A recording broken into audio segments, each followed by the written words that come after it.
Hey YouTube, Trashy here, back with another Stardew Valley guide, and keeping with our Ginger Island theme, today we are going to be taking a look at the forge and everything that it can do for you. It goes without saying that this video is going to contain late game spoilers, so you should definitely watch at your own discretion, and as per usual, I do have to remind you all, let's say it together this time, there is no wrong way to play Stardew Valley. If you're having fun, nobody else gets a say in how you play this game, it's as simple as that. So what is the forge and what can you do there? The forge is a late game area unlocked after reaching the tippy top of the volcano on Ginger Island, and it allows you to do some truly amazing stuff with your weapons, tools, and rings. Just keep in mind that everything that you do with the forge will cost you cinder shards. The forge allows you to place powerful enchantments onto your weapons and tools using prismatic shards, and it allows you to forge special effects onto your weapons using gems, as well as some other pretty cool things. The forge is also how you get the most powerful weapon in the game, infinity weapons. Each galaxy weapon has an infinity weapon version, but we will talk more about that later. We mentioned that using the forge costs cinder shards, and the easiest way to find cinder shards is just by regularly visiting the volcano. They can be found in cinder shard nodes, from chests, and from slaying most enemies in the volcano. And going on a good luck day with luck buffs and a burglar ring for extra loot drops is a great way to increase the amount of shards that you can get in one run. Now, if you happen to hate the volcano and it's not really your cup of tea, you can always catch a bunch of stingrays and put them into a pond. With 7 or more stingrays in a pond, they can produce between 2 to 5 cinder shards daily. Now, this is not the quickest method, but it is a great passive way of collecting more cinder shards. Also important to note that stingrays can only be caught in the Pirate Cove on Ginger Island. Before we actually take a look at what the forge can do, just a reminder that since the addition of 1.6, you can now make your own mini forge after achieving combat mastery and do all of this from the comfort of wherever you want. Okay, so let's take a look at how to forge your weapons with gems to make them more powerful. Every melee weapon in Stardew Valley can be forged up to 3 times total. The first forge will cost you 10 cinder shards, the second costs 15, and the third costs 20. Specific gems provide weapons with specific effects, and you can also use diamonds to apply 3 random forges at once for just 10 cinder shards. Let's have a look at the gems and what they do. Amethyst increases weight equals to +1 knockback per amethyst used. Aquamarine increases critical hit chance by 4.6% per aquamarine used for a maximum of 13.8%. Emeralds increase weapon speed with each additional forge. Jade adds 10% critical hit damage per jade for a total of 30%. Ruby adds 10% to minimum and maximum weapon damage per ruby for a total of 30%. Topaz adds 1 defense per topaz for a total of 3. And lastly, diamonds can be used to add 3 random forges to your weapons for a flat 10 cinder shards. Now let's move on to enchanting.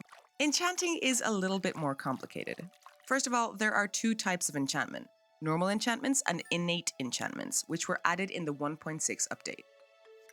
Let's start with normal enchantments. Weapons and tools all have their own specific enchantments that can be applied to them randomly using a prismatic shard and 20 cinder shards at the forge. Enchantments are applied based on the amount of times that you have already enchanted said tool, so unfortunately reloading the day won't work if you're trying to get different enchants. Now, before we have a look at these, let me just mention that prismatic shards are really not that hard to find a bunch of, and if you don't believe me, check out my Skull Cavern guide on the screen right now and in the description below.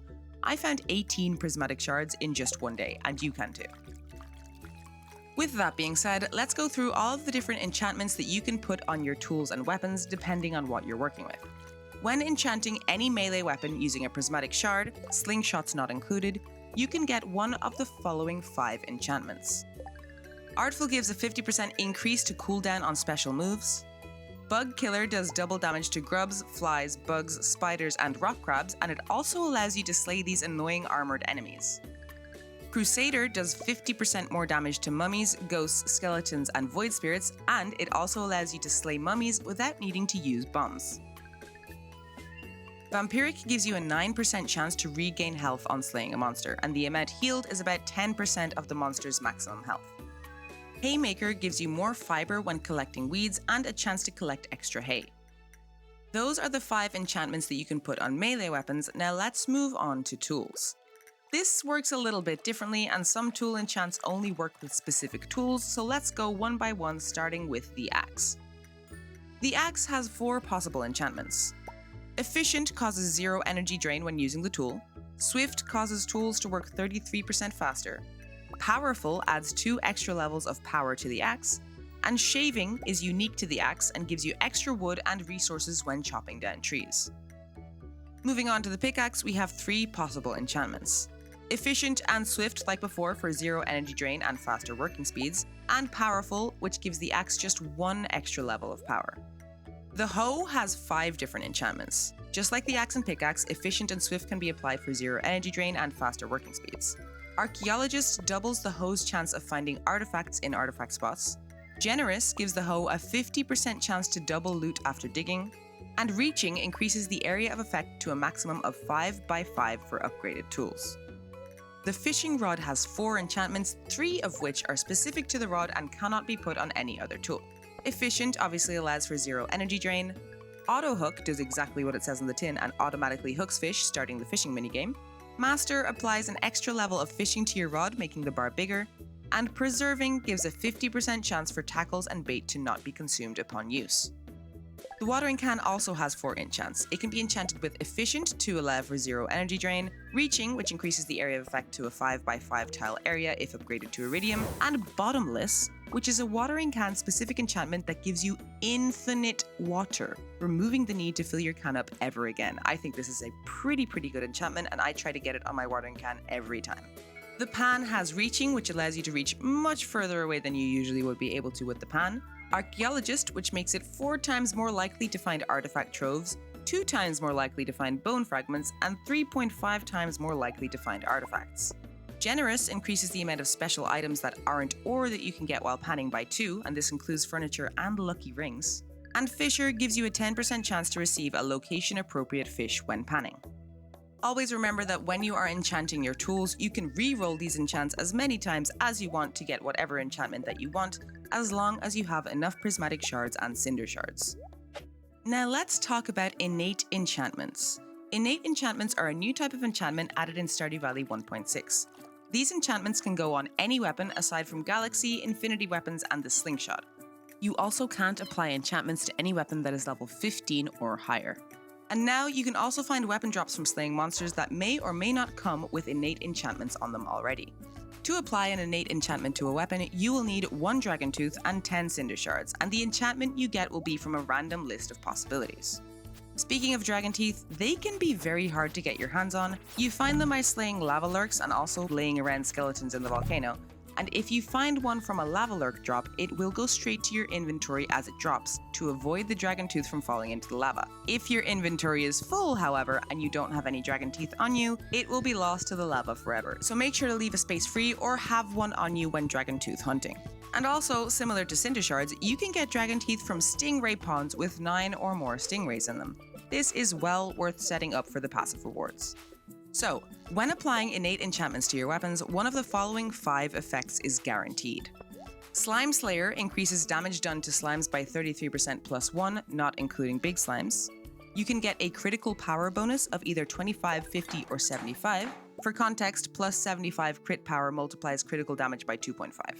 You can get a plus 1 to 3 on your critical hit chance, a plus 1 to 5 to the player's attack stat, and a plus 1 to 4 to your speed. This decreases weapon swing time by 10% per level, capped at 4. Now, aside from these guaranteed enchantments, you also have a chance to get one of these 3 additional innate enchantments on your weapon when forging it, but it's not guaranteed. A plus 1 or 2 to your defense, only if the weapon enchanted is level 10 or lower, a decrease in weight of up to 5 points, reducing enemy knockback, or Slime Gatherer. This increases the amount of slime dropped when slaying slimes, including big slimes, although this does not stack with any other loot buffs such as the Burglar Ring. If you didn't know, weapons and tools are not the only thing that you can work on in the forge. For 20 Cinder Shards, you can also combine 2 rings together to make the most of both of their buffs on the one ring, making for quite the endless list of possibilities. There are a couple of restrictions to what rings you can combine. Unfortunately, you cannot combine 2 of the same ring into one to stack the effect. However, you can combine 2 rings with the same effect to stack the effect, such as a glow ring and a glowstone ring or an iridium band for extra light. And you also can't combine rings that have already been combined. Speaking of combining things, you can use the forge to merge 2 weapons into one for 10 cinder shards. And what this does is it keeps the stats and the damage of the first weapon, and then it gains the appearance of the second weapon used. Now, keep in mind that only weapons of the same type can be merged, such as swords with swords and hammers with hammers, etc. This feature is great for people that want the power of their infinity sword but the appearance of Haley's curling iron, for example. Also, definitely keep in mind that the second weapon will be consumed when combining weapons.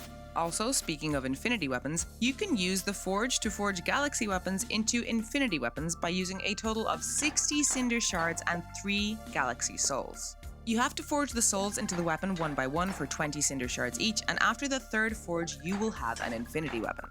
You can get your hands on galaxy souls in a bunch of different ways. You can buy them from Key's shop in the Walnut Room. You can also buy them on the last day of the season from the Island Trader for 10 radioactive bars if you've slain over 50 dangerous monsters, and also as dangerous monster drops if you've slain over 50 of them. Infinity weapons are much more powerful than their galaxy counterparts. Now keep in mind that if you forged your galaxy weapon to have a different appearance, it will be removed upon turning it into an infinity weapon, although it keeps all of the enchantments and gem forgings. And lastly, I have a few tips that didn't really fit anywhere else in this video, so let's have a look at them. First of all, you can unforge any weapon and combined ring to reset most of its properties by putting it into the forge and clicking this red X symbol. Plus, unforging items is free and actually returns some cinder shards to your inventory. For weapons, unforging removes all forge upgrades except for enchantments and resets its appearance, and for rings, it simply splits the combined ring back into the original 2 rings. You can't remove enchantments from tools and weapons though. To change enchantment, you'll simply have to re-roll using the required materials. The forge area itself also holds a couple of secrets. You can fish up lava eels from this lava here, but you also have a 5% chance to catch a unique painting called Physics 101, which can only be caught once per player per save file. Also, after you've achieved perfection, you can interact with a red monkey that chills around the lava lake to obtain a secret hat.